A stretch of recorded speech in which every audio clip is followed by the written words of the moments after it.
our lives, we've been told to go to school, get good grades, get a good job, and you'll be set. How's that working out for you? I'm Tavana Denise, physical therapist turned life and business coach, and I'm on a mission to help you create a life you love and a business on your terms. If you want more time, more freedom, more flexibility, I can help you create it. Welcome to Breaking Protocol, the show for women in healthcare who want more.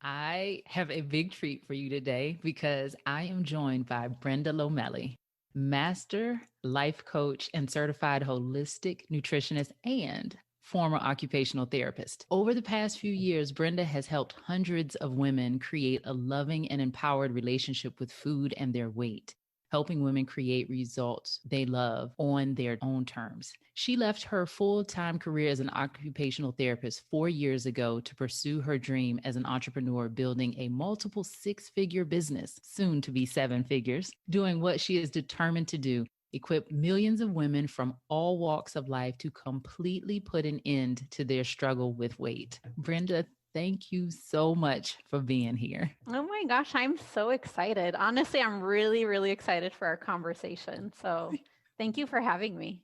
Absolutely. Because you and I met at the Life Coach School Mastermind about 2 years ago when I realized that I really wanted to serve rehab professionals who wanted to leverage their degrees to make money without going back to school or opening a clinic. And so when I started telling everyone there, they started telling me who the OTs and PTs were, which was so fun. And they told me about you, but I don't think I ever knew this, even though I had seen your name before, because you had already left patient care and you were running your business full time by then. So can you tell me, how did you make that transition? And what were your biggest struggles moving from life as a healthcare professional to a full-time coach? Yeah, the transition, looking back at it, honestly, I would do it again the same way. I was pretty strategic in my approach. But I have to say too, I remember meeting you as well. And because my husband's a PT. So we met in Los Angeles. It's probably been like 6-ish years now. I won't do the math, but he's a PT. We met working downtown LA at a rehab nursing facility. And anyways, I remember meeting you because I remember thinking I had already left my job. And I mean, I've been doing this now for over 4 years. And when I say this, I mean my own coaching practice. And I've been doing this full time. And like you said, no more patient care. But when I met you, my husband, he was in that phase where he's like, man, I'm like so tired. I'm so burnt out. Like you get burned out, or at least this was my experience, and this was his at the time as well, like burned out with a patient documentation and like not really being given enough time to do it. And like for me, I always hated clocking in and clocking out. Like literally, that machine where you have to go put your finger to like get clocked in. Yeah. I mean, I love being my own boss now. And even though the transition, I will say, was scary and challenging. Like literally, I felt terrified, even though I do think I did it very well. And I'll explain like how I did it. Mm-hmm. But I don't want it to sound like it was easy and unicorns and rainbows floating around everywhere. And it felt peaceful. You mean it wasn't? No, it wasn't. It was terrifying, especially the last like 3 to 4 weeks where I was going to have any time at the job. I literally didn't sleep. Literally, I couldn't because there was so much fear. Like I'm not going to have a paycheck. Had you already put in your notice at that point? Yeah. So I actually, okay, let me tell you how I did it. I will say like I was a really great OT, and I worked in a little bit of pediatrics, but mostly I worked in skilled nursing facilities, like I mentioned, in LA. And I was never a director of a department because honestly, I didn't want to be. Like, I didn't want to be in charge of doing people's schedules. And I saw all the directors and I was like, like, not for me. But this is really interesting. I worked myself up to a director's pay without the director position because I wish the listeners could see your face because you're like, what? My brain is like, how did you do that? Yeah. I mean, to describe it very simply, I was really great at getting things done on time. And I know a lot of people do that's probably super oversimplifying it. And it probably was a combination too of just like the space and time. Like at that time, the area that I was working at, like OTs were in really high demand, and I was consistent and I did really good work and I did all my work on time. And it was so interesting to see like a lot of people didn't do all those things. And for me, it was just like, that's just how I work. Like, Right. I get things done, I do it done well. But it's so interesting, though, as I'm saying this to you, like, I feel that when I first became an OT, I loved my work. And then I don't know if everyone has this experience because you do a lot of this work and work with a lot of healthcare professionals and rehab professionals. But when I first became an OT was back in like 2008, if I'm remembering my timeline correctly. So then 10-ish years later, a little bit less than that. Anyways, I get mixed up with the timelines, but towards the end of it, I felt like my role had changed so much. Like I wasn't doing so much patient care. I really was feeling more like a pen pusher. I don't know if people have that experience. Like Oh, I yeah. feel like, yeah, I feel like the role of what an OT does, or at least in the places I was at, the places and spaces I was at, was really changing. And I no longer liked it. I was like, I hate this. I hate that I'm not really spending time with my patients, that I feel that I don't really have time with my patients. That's what I really wanted to do when I became an OT. And so once I eventually decided this is not what I want to do, like it's no longer what I want to do. And I decided that I did want to go and start my own business. And I got certified as a life coach. I put in place a 1-year transition plan. This is my long way of answering your question. And so my 1-year transition plan is I went to the owner of like the company or the facilities or whatever. This ties into like me having made myself so valuable in that role that like they didn't want to lose me. So I essentially said like, look, here's my plan. I am going to eventually leave and start my own business. But if you'll work with me, I would like to phase out. And basically, the plan was within that next year, I was going to go from 40 hours to 30 hours, and then from 30 hours to 25, and then to 20, and then to 15, so that they could essentially like have time to basically replace me. Oh, that's And smart. yeah. And as I was phasing out my OT time, I was phasing in like, okay, I'll add one more private coaching client and then like another one and then another one. But I did have a timeline, and my timeline was by March of 2016. I remember it very clearly. No matter what, like, no matter if I have my own private clients or not, like, I will leave my OT job. And Wow. so it's like I had a plan in place and I worked with my colleagues slash boss, and I had that plan in place, but I also had a deadline to where, all right, no matter what things are looking like, I'm going to do this. And so it's kind of like a combo of having a strategy, but also having a date for like, I'm going to take this leap, Right. because I knew that once that day came, like it was going to feel scary.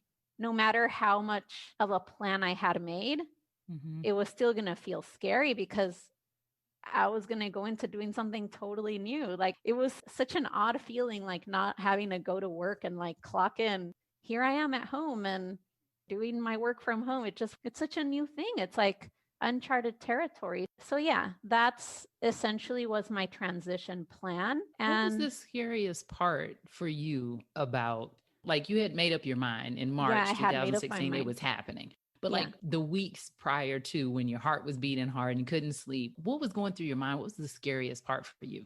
So why it felt scary is because I definitely had the thought like, what if this doesn't work? What if I'm not able to pay my bills? What if I can't replace my income? I really thought also, what if I go bankrupt and go into debt, and like went down that road of what ifs, what ifs, what if, Mm-hmm. where your brain kind of goes a little crazy with all the different catastrophes that could happen. Right. The way that I was able to keep myself moving forward, even though all those fears were there and they felt very real. Like when I'm telling you that I couldn't sleep those last couple of weeks, like I really couldn't. It literally felt like terror and panic. But I also tried to give equal airtime to, but what if this is amazing? And like, what if Wow. this could be exactly what I'm have been dreaming of? And now, 4 years later, I really could tell you, like, this is amazing. Like, this is beyond what I had ever dreamed about. I'm getting goosebumps right now just telling you, but it required me to navigate through all the murky waters of the fear and the doubt, even splash around and swim around in it. But like, you're still swimming, I'm still moving forward though. Yeah, I love how you were saying that you gave equal airtime to the what if this is amazing and what if it does work and Yeah. all of these things. Cause I can remember right before I actually made the decision to like, here's my resignation letter. Because my transition was a little bit different. I had plans, but COVID changed those plans. And then it was like Yeah. all of a sudden the rugs ripped out from under you. And now you got to see, can you fly? You kind of And got pushed off the yeah, pushed off the cliff. to And it's fly. like, Yeah. okay, fly, birdie, fly. Hmm. And you're right. You have all of these thoughts, and I'm like flabbergasted by Yeah. what has happened. Just keep moving, even Hmm. though you have those thoughts. Yeah. So, And did you? sometimes it doesn't feel like equal airtime, but Mhm. it definitely is an intentional thing. Like if I notice myself, my imagination's kind of going wild on all the quote unquote negative, disastrous things that could happen. Yeah. I'm like, okay, but what if it's a huge success? And what if it's exactly what I want it to be? And Yeah, that's so cool. Did you have a full caseload or what you would consider a full caseload in your coaching practice before you left? no, I can think back to March 2016. I had three clients. I had three or four also. Yeah. And so, I had a few, but once I left my job that month, it was interesting to see like my mindset really be like, okay, this is it. All my energy, all my focus, all my efforts are going towards making more offers, towards getting on the phone with more people, towards having more consultations and closing more sales. And I believe it wasn't too long after that I definitely started having like breakthrough revenue months. And I think it's because just the focus was all there. Like, all right, I'm all focused on this. Right. As opposed to like, oh, I still got to go to work. I got to see this patient, that patient, clock in, do these evals. Be upset after work. Yeah, like even the drive to work and then back, especially in LA, like that's takes up a chunk of time. I can't even Um, imagine. So you finally make the decision and you go ahead and let go of that. And Mhm. it's like, yeah, you get a bunch of time and mental space back. 100%. So I Hmm. think one of the things that I loved about when we first met in those earlier conversations at the mastermind was, and if I'm misremembering, let me know. Yeah. But I think you were telling me your program about the last 10 pounds was something like $8,000 for a group coaching program. And I was like, what? You could Yeah. charge that much money? Because I started out as a weight coach, and I think the most I ever charged was $3 for one-on-one coaching. So I was like, wait a minute. You can charge that much for a group program, and these women are loving it. They're getting great results and all of those things. So, one, am I misremembering? Definitely wasn't 8,000. I actually believe my pricing is very similar Mm, now. So it was either 4 or 5,000, okay. which is Even still still, like, I my think brain great. was like, what? I'm doing all of this one on one with people, and you have a group program doing that. I guess my question is, how did you build the confidence to charge that amount for group coaching? And why do you think it's so challenging for women, all women, but especially BIPOC women, to be okay with getting paid well for the work they do? Oh yeah, because by the way, I don't think we've mentioned this, but I am first generation Mexican American. So I'm Mhm. Latina, Mexicana. I definitely fit in that category Right. and very proud and honored too. But yeah, there's a whole lot of working through limiting beliefs about self-worth and like money, just thoughts about money and beliefs about money and what you can charge, et cetera, et cetera. But yeah, you know what? How did I do that? It really was a process. I remember I first started charging $8.99. It might have even been $6.99. It was one of those two. Like I Mhm. could probably go back and look at my records and tell you, but I mean $6.99, $8.99. And given it wasn't my full 6-month program that it is now, but my clients were still getting the results. Mhm. And you can probably, even as I'm sharing with you, I'm like, oh, I'm pretty big on the baby steps. So here's what I would do. My first client, in fact, my very first client actually only paid me $20 per session, but this was before I had my program. Mhm. But when I started this program that I still have now, of course, it's much more developed and rich and fine tuned and whatever, but it was either $6.99 or $8.99. And what I did for myself is that I told myself, okay, I'm going to sell this at this price. And then the next person that I sign on will be a little bit more and then a little bit more. And I literally worked my belief. Mm-hmm. And I really also have been always very committed to bringing my A game as a coach to my clients and do whatever it is on my part that I can do as their guide, because of course their results are always up to them. But like, what else do I need to do? What else does my client need? What else information do I need to provide, etc., so that I literally am guaranteeing their results, right? If as long as they show up, they will change this part of their life. I'm always thinking on that level. In fact, I still am, which is why I've had so much success with my clients and like have raving fans and all of that. And so really I'm like building a brand. And you know what? Also, I just thought about this now. I remember even when I would do consultation calls, even then, even when I only had like a few clients when I was first getting started, when I would show up to those consultation calls, my mindset about that was like, I am building a brand. So even if they don't sign up, I'm going to bring my A game because I want their experience as they are coming in contact with me, what I teach with my brand, that it helped them to take at least one step forward towards what they want. And so that's been like how I've continued to show up. And so anyways, I built from like $8.99 and then like that client would have some awesome results. And so that you build like another testimonial, right? Like another person that can also be like, oh my gosh, working with this person or using this process really helped me. And so then you're slowly building your brand. And then for me on like the sales end, the next time I would get on the phone with a new person, I'd be like, oh, and my program is 1,200, right? And then 1,500 and then 1,800. And that obviously was just me, like each time, like building my confidence and growing my belief. I love the idea that we can grow our belief about anything, kind of the same way you grow a little plant, you know, like you keep watering it and it can just keep growing. You know, someone doesn't have to create a program overnight and be able to charge $5,000 or whatever for it overnight.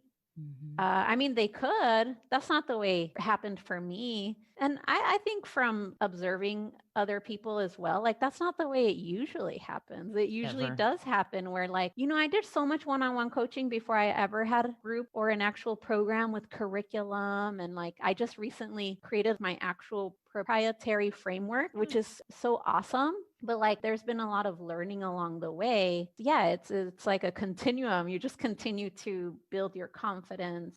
But I will say that it's always been very deliberate. It's like, okay, now the next thing and the next thing. Yeah, at this point, like I've really have done a lot of scaling in my business, especially in the past like year and a half. And so right now I really love my price point. It's actually not much different, but my business has scaled and there's so many things that are different. For example, I don't do one-on-one calls anymore. Like people basically just apply and then they sign up. And so every element of it is completely scalable.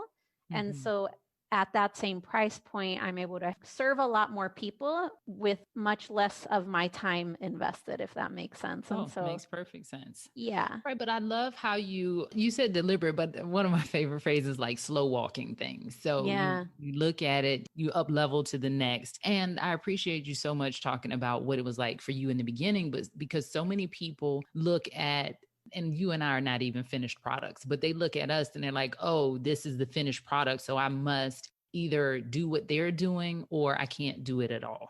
Yeah. And I think that's such a big tragedy because Yeah. we lose so many people that could be sharing their gifts and helping others. So, because you're a weight loss coach, like how did you get past, if you had it, any comparisonitis or comparing to other people? Oh my gosh. You know what's so funny? I actually had a coach once tell me, because there's so many people that coach on weight loss. Yeah, so many Yeah. people in health, wellness, weight loss. Yeah. Okay. This is so funny because I actually had a coach tell me that I should change my niche or what I'm doing because there's already so many weight loss coaches.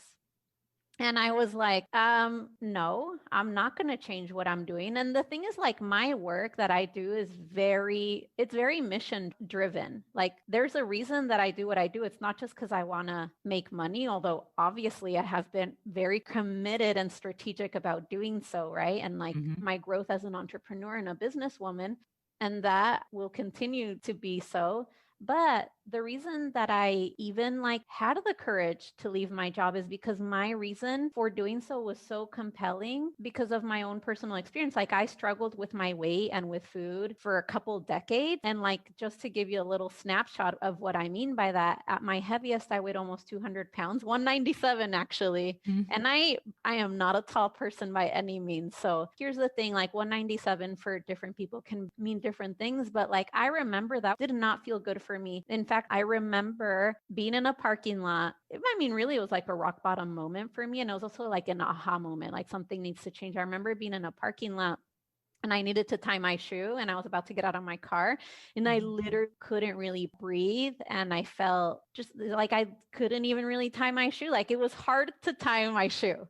And at Mhm. that point, I was like, this is not good. Like, I want to change something. And I mean, I could tell you so much more, but then I like would gain and lose the same 30 to 50 pounds multiple times over. And then there was even a point where I had lost a bunch of weight, all of the weight that I wanted to lose, in fact, but then was terrified and filled with fear and anxiety because what I still needed to learn is that it was my relationship to food and to my weight and to myself that needed to change and not necessarily the weight in and of itself wasn't the solution. Like it was Mhm. my relationship to food because it for me it was such an emotional thing. You know, every time that I did gain, 30 or 50 pounds or 15 pounds or whatever, it was always because I didn't have the tools to navigate through challenging moments in my life with something other than emotional eating. And so it just was this huge struggle part for me. So, anyways, once I like learned that there are other ways to take care of yourself mentally, like take care of your brain and take care of your emotions, that was how I finally put an end to my weight struggle Mhm. and actually was able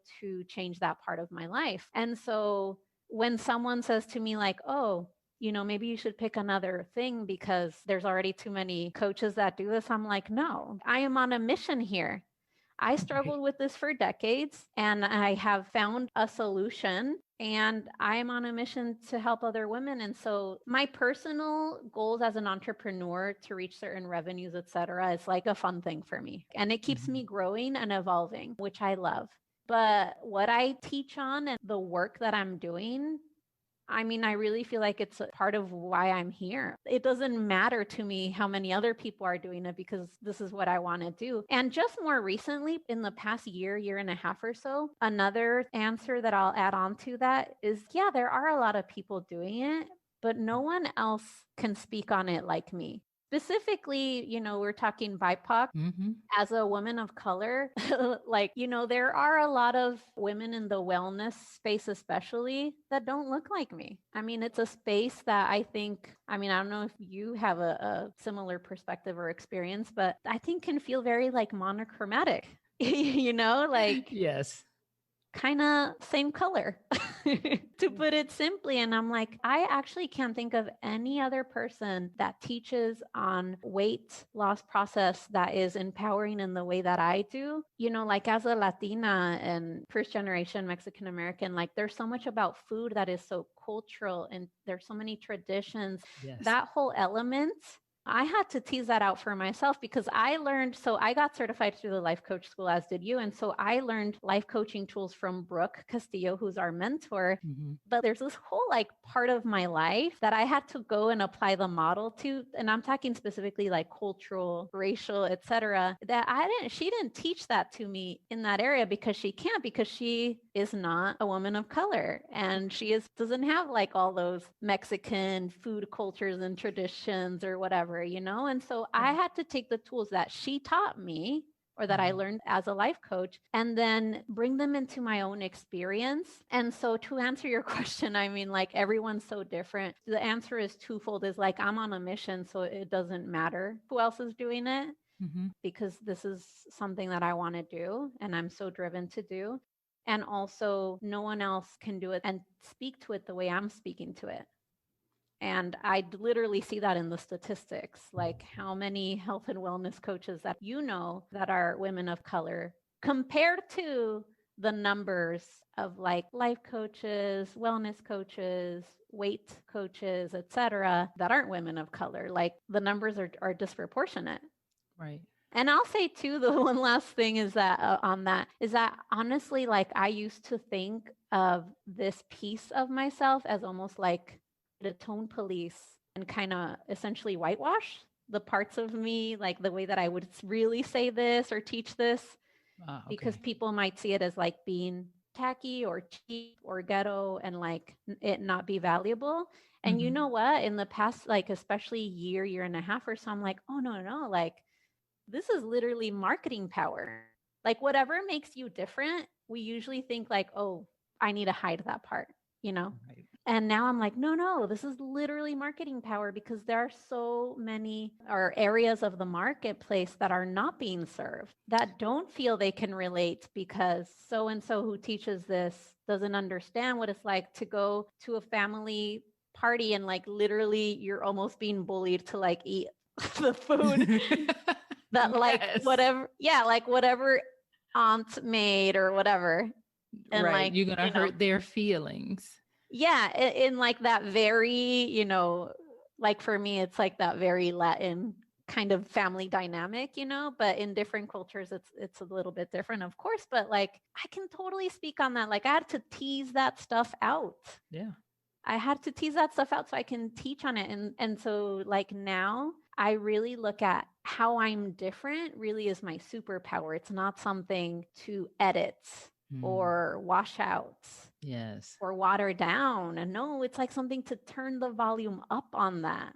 And then, like, honestly, like, once I really saw that and had that epiphany, I'm like, it's actually also so much more fun because people get like the full version of you that feels so much more relatable, right? Instead of like kind of robotic, like, you know, This is what I should say and insert this phrase here. yeah. And then all the life coaches and all the people end up sounding so similar and the same. And this is a work in progress, always ongoing learning. But yeah, I'm pretty pumped about this and how fun it's been to like not edit and not wash out or you know, wash down. Is that how you say it? Tone down. Tone Tone down. down. Yeah, Yeah, there. not tone thing. Even things like that. Like I used to be so afraid of because I actually went to grade school in Mexico. Like sometimes I would think like, oh my gosh, what if I remember or I can't remember the word in English or whatever. And now I'm like, so what? Like I could just say, you know, oh, what's that word? Like, and that's so relatable, you know, because it's real. It's like I grew up in two cultures essentially Yeah. and like I speak two languages and like sometimes I can't think of that one word, but I also speak a whole nother language. You know what I mean? So it's like really what makes you different. When you tap into that, it doesn't matter how many other people are doing what you quote unquote want to do.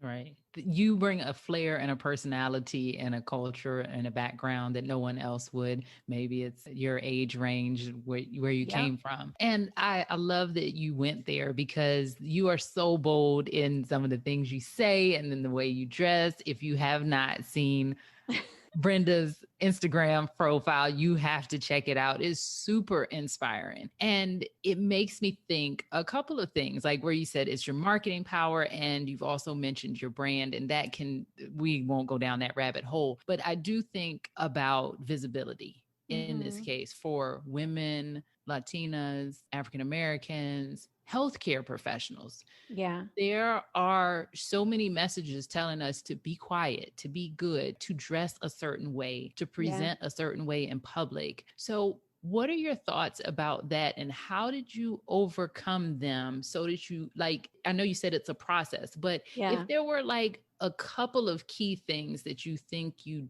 did that if someone's listening and they're like, yeah, she can do it, but I can't. Or especially those that are like, yeah, but I'm a healthcare professional and that wouldn't be professional to do that. Like, what would you say? What are your thoughts about that? Or what would you say to that person? Yeah. Okay. Well, one of the things you said is like, yeah, but that's her and I can't do it. I mean, I want to take you back with me a little bit to, you know, I told you I struggled with my weight and with food, and I will say also body image. Mm-hmm. I'm going to give you an example right now that is very literal about not wanting to be seen. At some point along that journey, I remember because I currently live in Phoenix, Arizona, and this is actually where I grew up. But like, if you don't know about Phoenix, like it gets hot here, so hot, triple digit weather. We get into the 115s or whatever, like it's hot. This is how much I in the past did not want to be seen. and I think it was literal and figurative, but also literal. It would be the hot summer, and I would put on, like, I don't know if you remember, like those old Nike, like big poofy jackets. Mm-hmm. Yeah, well, those big poofy jackets. I had a big poofy jacket like that. It was like, it had the big Nike sign on it. And it would be the summer here in Phoenix. And I would put one of those on because literally didn't want anyone to see me, like to see my body. I felt that inadequate. I do not want you to see me. So even though it's hot as hell, I'm gonna wear this jacket. And just like, I mean, I'm telling you, like it's literal. Like I literally was putting on that jacket, but like what I was believing in order to have done that, right? I was putting on that jacket because I was believing, okay, if I put this on, like then people won't see me. And also was believing like I'm not worthy of being seen. Like I'm so inadequate that people shouldn't look at my body. And so I need to like hide to that degree. Like it was that hot and it was that bulky of a jacket. Yeah. And so, for anyone thinking like, oh, well, she can do it, but I can't do it, I love that example and I love sharing it because, like you said, Tavana, like if you look at my Instagram now, I very much on purpose am like, let me post this picture that's maybe a little ratchet, like maybe a little scandalous, because for me, especially going through this whole process of losing weight, etc., I gave the example earlier about how at one point in my own weight journey, my body image journey, etc., I was like super, super thin, but felt the most insecure and still felt really inadequate and like didn't trust myself. And so for me, that's such a powerful message, like to be able to go from, I literally feel so inadequate that I don't want you to see me and I'm afraid to be seen and don't want to be seen, to now be someone that's like, look at me and like have whatever opinion you want. And this is what I tell my clients, like, listen, if you just want a coach that you're just going to lose some weight, but then at that lower weight, you're still going to feel like insecure and like critical and not good enough on like my program, is not for you. With my clients and in the work that I do with myself, it was about figuring out how to make choices for me that I was taking great care of myself, but also like not being afraid anymore. And just being like, this is Brenda, and like getting to that point where I don't have to hide my body. I'm like, yeah, this is how I think. This is what I believe. This is what I'm doing. These are my goals. This is what I want. And like people will have opinions.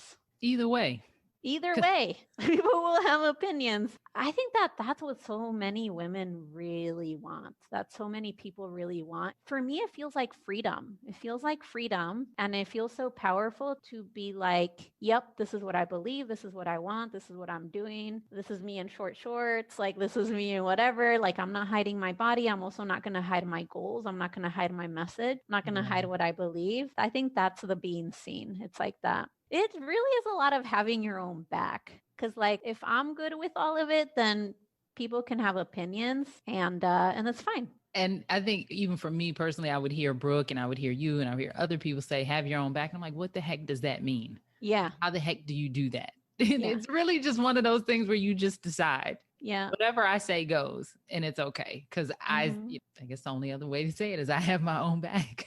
Yeah.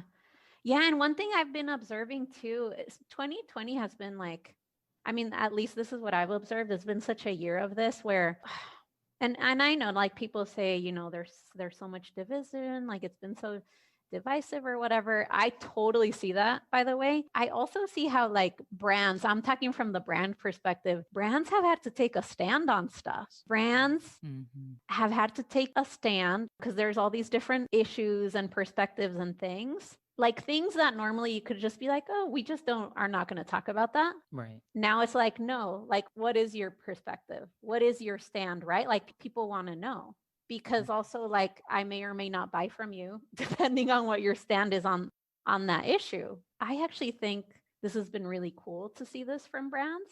And I've been learning about this for my own brand. When a brand does this, it is like this magnet effect of you're either repelling or attracting. Like, you know how magnets, like you're either super attracted to something or you're like, nope.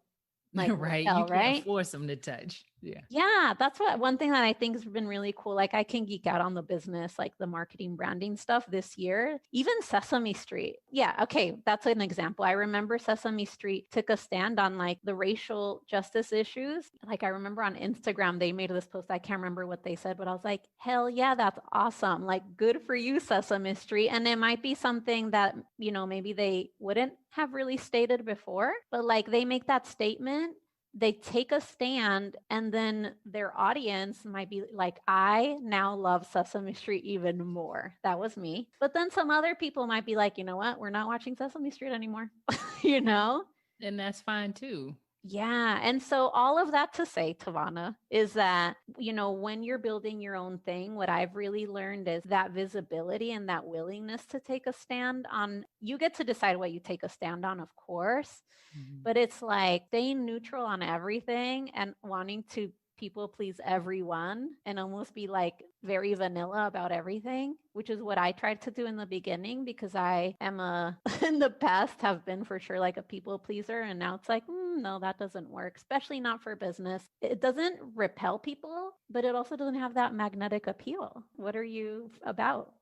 Yeah. When you talked about people pleasing, and that's probably not probably is definitely why I came up with this breaking protocol concept for the Yeah. podcast is I think so many of us, women especially, and people in healthcare get roped into you have to play inside the lines, you have to follow this pathway or protocol. And so it becomes this thing where we're not only we were afraid to be seen and we're afraid to make mistakes.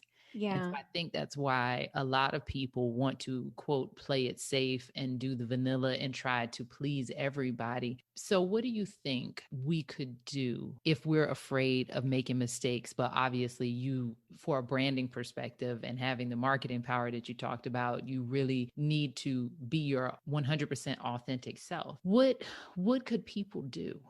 Yeah. I mean, honestly, from the entrepreneur, even when you said that, I'm like, oh, I literally just expect mistakes are a part of every day. I mentioned that I'm like a recovered people pleaser, whatever. I also would say I'm like a recovered perfectionist, and the business building was a big part of that, but also working through the weight stuff in my relationship with food. But I think the conversation around business building is more relevant here, of course, is that I mean, when I was trying to be perfect at everything, wasn't doing anything. Like I wasn't having any clients, like I would never post the blog, I wouldn't publish the website because nothing was ever good enough. And Hmm. my fear of something being wrong or not perfect just kept me paralyzed, really. It kept me stuck. Perfection is so sticky. And I know you're not talking about perfection, but I mean, I when would we are agree. when we are really focused on like not getting something wrong, that's what we're doing in a sense, is like I want it to be perfect. I want everything I do, every decision I make to Like I be, just got to make the right decision. Like there's yeah, only the right one. thing. We could also say that like we're wanting everything we do to be perfect and to not make mistakes. And one of the biggest shifts, one of the most important shifts that had it's made me the most money is that it's like, nope, like I'm gonna make mistakes every week, every day probably. But you know what? I keep moving forward. And it's so much faster because that's really the only way you learn the stuff that doesn't work. And then figuring out that the stuff that does work, it's messy. It's a messy process. Like success. In fact, I just did a podcast about this. I talked about how success literally comes with failure. Like I think of them as a package deal. And so if I want success, and really I do believe it's a package deal, like if you can imagine like a literal gift box with like a bow on it and everything, and you want the success that's in there, the failure is in there too. Ooh. Yeah, Oh, you right? had this concept. I got to hear you talk about creating a learning environment for Yeah, yourselves and like creating it and like what is yours. And that was so fascinating to me, being I'm right in the boat with you with the yeah. high achiever and get all the things done. And so can you talk a little bit about creating that learning environment and just how we talk to ourselves as high achievers, as healthcare professionals, and how that's kind of keeping us stuck? Yeah. Well, we could kind of just keep looking at this metaphor, I guess, of the gift box with the success and the failure. Like what happens is that, most of us are pretty critical. I mean, my brain, I'll tell you right now, like my brain does the same thing. it tends to want to be like, oh, but look at this. You could have done this better. You could have done this better. Why aren't you doing this yet? But I catch it and I notice it. But when the perspective shifts from when we are learning things like making failure mean that there's something wrong with us, and instead, when you look at it as part of what it means to learn, then I think, you can be the person that is facilitating, like, okay, I am creating a learning space for myself. Just the same way that a teacher does for her students, especially if I'm going to be a person that is always setting a new goal or a bigger goal. For me, I'm like, that's fun. Like, it's fun to set goals and to have goals. For me, it's part of what gives me purpose and meaning. And it's fun. It's exciting, but it's actually way more fun and exciting when we're not like beating ourselves down all the time for like, oh, why didn't you do this better? You didn't do this right. But this whole idea of creating your own learning space, it really is, you step into that role of like, okay, if I'm going to set big goals or I'm going to set this goal or that goal, I'm going to create a space for myself where I do allow myself to learn. I gave the example before of when a child is learning how to walk. And we think about it like a toddler, learning how to walk. They spend most of the time at the beginning falling versus standing. Yeah, in fact, I read, oh my gosh, I'm trying to remember. There's a number. I can't remember what the number is, but it's super interesting. Like when you see the number, you're like, oh my gosh, there's actually an average number of times a toddler falls per day when they're learning how to walk. It's a lot. I think it's like 600. It's like, what? Yeah. I mean, I might be saying the wrong number, but I remember my reaction to it was like, whoa, they fall that many times. So anyways, that supports this idea that like they spend more time falling than they're spending actually upright and walking. And by the way, your PT listeners are going to be like, Brenda's getting this all wrong, but just take the analogy for what it's worth. Like, take the main message from it. I don't remember the numbers on that, but it was like, when I saw that number, I was like, well, maybe it was 60. Okay, maybe. But still, like, how many times are we willing to get it wrong? This is something that I've been 60? thinking about Yeah. since we had that conversation. And I'm like, okay, so that's the failing part. And then also, the little toddler is not like, okay, mom, with the pen and pad, how do I walk again? Yeah. The little toddler just is like, well, I'll figure it out. You just do this right here and try this and shift this way. I mean, obviously it doesn't have language yet, but it's like fascinating that intuitively this little human being knows how to figure out how to do this thing it's never done just by doing it.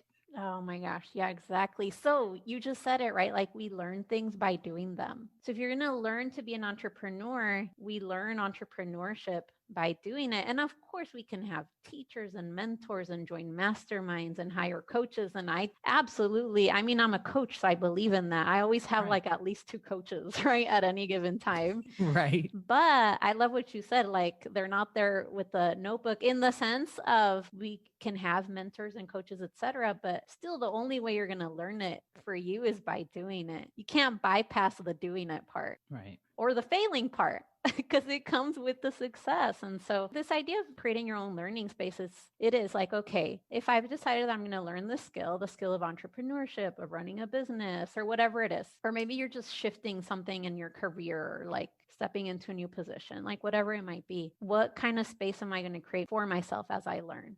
Is it going to be like supportive? Am I going to be a jerk to myself? Am I going to be impatient? Am I going to be like my biggest cheerleader? Am I going to be compassionate? Like, oh, okay, like you'll get it next time, sweetie, whatever it sounds like for you. I mean, for me, that I feel like that's one of my biggest roles as an entrepreneur, is creating my learning space for myself, because there's a whole lot of learning happening all the time, especially like I said, if you're always going to set a next goal. Then that means we're always learning. So like, how do I hold that space for myself as I learn? Right. Yeah, success definitely comes with failure. So I'm just like, oh yeah, it's just part of every week. Right. This is normal. And I think the quicker we learn that, the less painful the process will be. I know we could talk forever about all I the know. things. I'm so glad we got a chance to talk. Is there anything that you think we might have missed in this conversation that you want to share? Oh, yes. Okay, there's one thing. So people ask me, actually, like even my peers that I went to school with, because I went to OT school at USC. That's where I got my master's degree. Probably like the most expensive place I could have picked. private university, whatever. But I'll tell you how I picked it. Back in the day, when I didn't know much about it, my way was like, what is the number one OT school? And USC came up, and I was like, that's where I'm going to go. I wasn't thinking like, oh, what's going to be like student loan or debt or whatever. But I still have peers ask me, oh, so you're not doing OT anymore? And I think that's such an interesting question. And also, I even hear my husband, sometimes he's like, I don't know if like doing this PT was like the best, decision. Like, I have this degree. I don't really know if I like want to do this forever. But here's my thought on it. When someone asks me that, I really feel like all the skill sets and all the knowledge and all the information, like it shows up in my work still. For example, when I'm coaching a client, okay, I remember my skill set for doing evals and doing them very efficiently in the skilled nursing facility setting. I would go into the room, be like, bam, bam, bam. Like, as you know, like you have a certain amount of time, you need to get a certain amount of information, and then you still need to go write the eval, right? Right. And like document or whatever. And, and a bunch of other things. And like, I have to sit up the patient and like, sometimes literally sitting up a patient takes like 30 minutes, depending on how involved their whole situation is. But here's where I'm going with this. I noticed when I started coaching how great I was.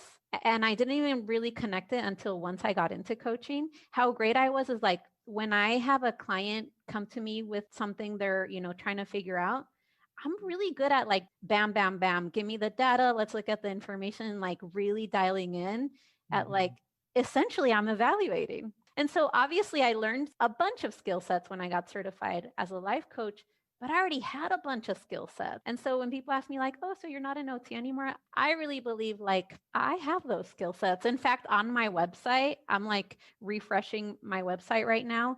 I'm actually going to add the USC logo at the bottom on my about page. Because I'm like, this is part of my skill set. Like I have a master's degree in occupational therapy, and USC specializes in lifestyle redesign, by the way. And like, yeah, all of that is a part of my skill set that I bring. It's on, all of that stuff is on my tool belt. You will never take it away, right? It's like 10 years, even the 10 years of experience of just like this whole ability to just walk into a room with someone you've never met. You're only going to talk to them for like 30 minutes. You're going to get all that information. And the skill set of being able to have that be a personable interaction where you build rapport in a matter of like minutes. And they're in a situation where like maybe they feel as disabled as maybe they felt ever. Like that is such a skill set, right? Like that comes with me. And so I think that that's important, because I know that people can feel like, oh man, I wasted like $80,000 or whatever, $50,000, however much it was on this thing. And like, I don't even know if I'm going to do that anymore. But for me, I find it very powerful to be like, oh, it's a part of my arsenal. Like all this stuff is on my tool belt, the 10 years of experience of doing that, of like talking to how many people a day, building rapport how many times a day within like minutes. Right. So that's the only other thing I think that we wanted to like touch on that. Yeah. Yes.